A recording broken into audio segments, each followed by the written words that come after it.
ममता सिंह, स्वागत है आपका खबरों में आजकल में। जहानाबाद में करंट लगने से मंदिर निर्माण कार्य में लगे एक युवक की दर्दनाक मौत हो गई, जबकि उसका चचेरा भाई गंभीर रूप से झुलस गया। घटना परसबिगा थाना क्षेत्र के शाहपुर गांव की है। मृतक का नाम सोनू कुमार बताया जाता है, जबकि गंभीर रूप से झुलसे युवक का नाम पिंकू कुमार है। घटना के संबंध में बताया जाता है कि सोनू और पिंकू गांव में हो रहे मंदिर निर्माण का कार्य कर रहा था। इसी बीच अर्धनिर्मित मंदिर के ऊपर से 11,000 हाई टेंशन का तार गुजरा हुआ था। मंदिर निर्माण को लेकर दोनों भाई छड़ खड़ा कर रहा था। इसी दौरान 11,000 वोल्ट के बिजली के तार से सट गया। बिजली करंट की चपेट में आने से सोनू और पिंकू घटनास्थल पर बेहोश होकर गिर पड़ा। परिजन आनंद फानन में उसे इलाज के लिए सदर अस्पताल जहानाबाद लाया, जहां डॉक्टरों ने जांच के बाद सोनू को मृत घोषित कर दिया, जबकि पिंकू इलाजरत है। इधर घटना की सूचना पाकर पुलिस ने शव को अपने कब्जे में लेकर पोस्टमार्टम कराकर शव को परिजनों को सौंप दिया है। वहीं करंट लगने से युवक की दर्दनाक मौत होने की घटना से पूरे गांव में कोहराम मच गया है और मातम पसर गया है। परिजनों का रो रो कर बुरा हाल है। घटना की जानकारी देते हुए अभिषेक उर्फ टिंकू ने बताया कि बहुत ही दर्दनाक हादसा है, इससे पूरे पंचायत के लोग मर्माहत हैं। अमैन पंचायत में शाहपुर गांव में एक मंदिर का निर्माण हो रहा था। उसी दरमियान इन लोग काम कर रहे थे, क्या कहते हैं, मतलब छड़ और क्या कहते हैं सीमेंट का पिलर ढाल रहे थे। पिलर ढालने के दरमियान वो छड़ जो है क्या कहते हैं 11,000 तार में फट गया और उसी दरमियान क्या कहते हैं रामाधार जी के लड़के जो सोनू है, सोनू की मृत्यु हो गई और एक पूर्ण रूप से घायल हो गए वो शंभू जी के लड़का। कहाँ के रहने वाले थे, कहाँ पे कार्य चल रहा है? ये शाहपुर गांव के निवासी थे। वो क्या कहते हैं वार्ड नंबर 5 के रहने वाले, हमारे ही गांव के रहने वाले थे। मंदिर में काम हो रहा था? जी, मंदिर में निर्माण कार्य चल रहा था, उसी में इन लोग काम कर रहे थे। पोस्टमार्टम कराया गया? हाँ, पोस्टमार्टम कराया जा रहा है। पोस्टमार्टम हो चुका है।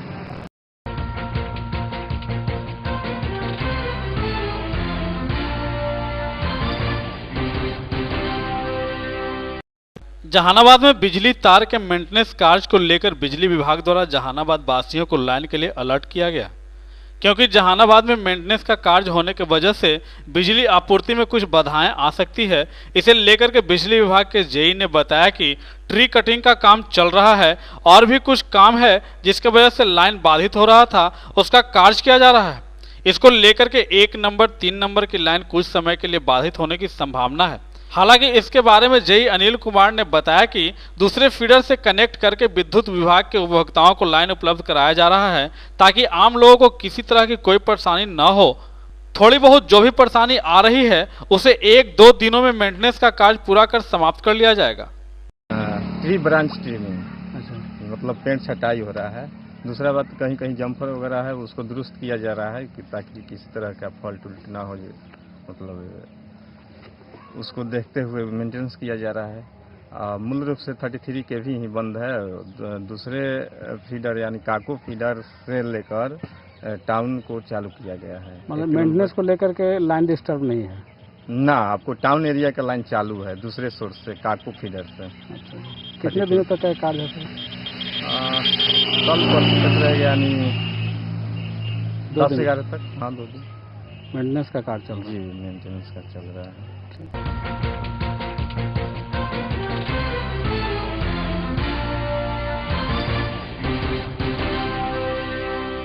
जहानाबाद के नगर परिषद के कार्यालय के सभागार में सामान्य बोर्ड की बैठक आयोजित की गई।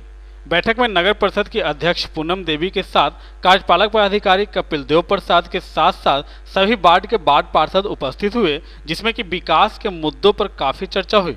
जिसमें कि 2018 के सर्वे के अनुसार सभी वार्डों में LED लाइट लगाने पर विचार विमर्श किया गया। पर्व त्योहार में सार्वजनिक शौचालय के लिए निविदा में सफल निवेददाताओं को एकरारनामा करने का विचार विमर्श किया गया।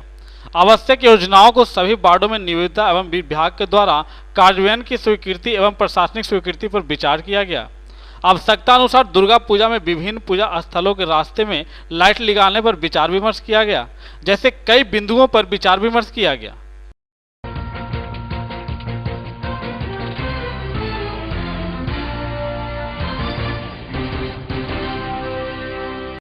जहानाबाद के रतनी फरीदपुर प्रखंड में तीसरे चरण का चुनाव कड़ी सुरक्षा के बीच शांतिपूर्ण माहौल में संपन्न हुआ।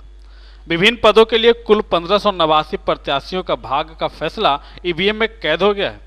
रतनी फरीदपुर प्रखंड में संध्या 5 बजे 65.94% मतदाताओं ने अपने मताधिकार का प्रयोग किया, जिसमें 63.9% मतदाता पुरुष एवं 69.8% महिला मतदाता शामिल हैं।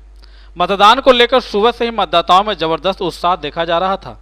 सुबह 7 बजे से ही मतदान केंद्रों पर मतदाताओं की लंबी लंबी कतारें लग गई थी, जिनमें महिलाओं की अच्छी संख्या देखी जा रही थी, लेकिन कोरोना प्रोटोकॉल का पालन को लेकर लापरवाही की तस्वीरें सामने आ रही थी।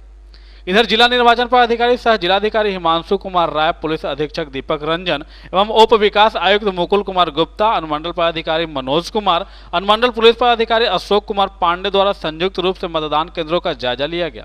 रतनी फरीदपुर प्रखंड में 14 पंचायत के लिए कराए गए वोटिंग में कुल 427 पदों के लिए वोट डाले गए। गांव की सत्ता पर काबिज होने के लिए पूरे उत्साह के साथ लोग अपने मताधिकार का प्रयोग कर रहे थे। सुबह 7 बजे से ही मतदान की प्रक्रिया शुरू हुई थी। कई मतदान केंद्रों पर निर्धारित समय से पहले ही मतदाता वोट डालने के लिए कतार में लग गए थे। हालांकि कई मतदान केंद्र पर बायोमेट्रिक मशीन में तकनीकी खराबी आने से कुछ देर के लिए वोटिंग प्रक्रिया रुकी रही, लेकिन शीघ्र ही ठीक कर दिया गया और वोटिंग की प्रक्रिया शुरू की गई थी।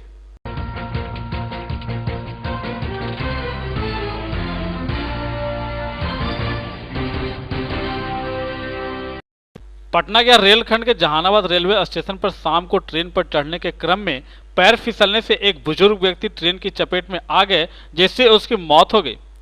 मृतक के पास मिले आधार कार्ड में उनका नाम गया प्रसाद शर्मा है, जो कि पटना के राजीव नगर के रहने वाले बताए जाते हैं। घटना के संबंध में बताया जाता है कि बुजुर्ग शाम को पटना जाने के लिए प्लेटफार्म नंबर 2 पर ट्रेन का इंतजार कर रहे थे। ट्रेन जब स्टेशन से खुलने लगी तब वह ट्रेन पर सवार होने लगे। इसी दौरान पैर फिसलने से वह गिर पड़े तथा ट्रेन की चपेट में आने से उनकी मौत हो गई। जीआरपी द्वारा शव का पंचनामा तैयार कर उसे पोस्टमार्टम के लिए सदर अस्पताल भेज दिया गया है। साथ ही मृतक के परिजनों को भी घटना की जानकारी दे दी गई है। परिजन भी घटना की जानकारी मिलते ही जहानाबाद के लिए रवाना हो चुके हैं।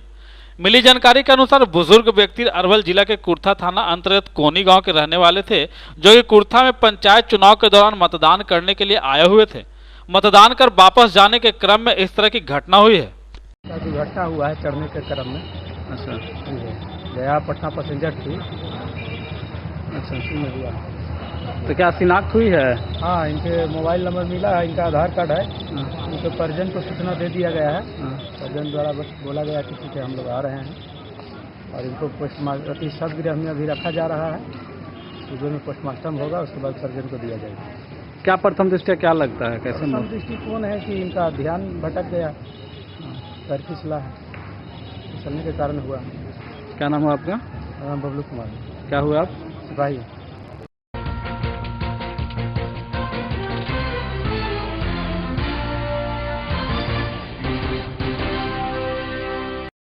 अरवल जिले में तीसरे चरण के मतदान को लेकर कुर्था प्रखंड के 10 पंचायतों में 145 मतदान केंद्र बनाए गए थे, जिसमें कुर्था प्रखंड के कई ऐसे मतदान केंद्र थे जहां लोगों को आने जाने का रास्ता नहीं था।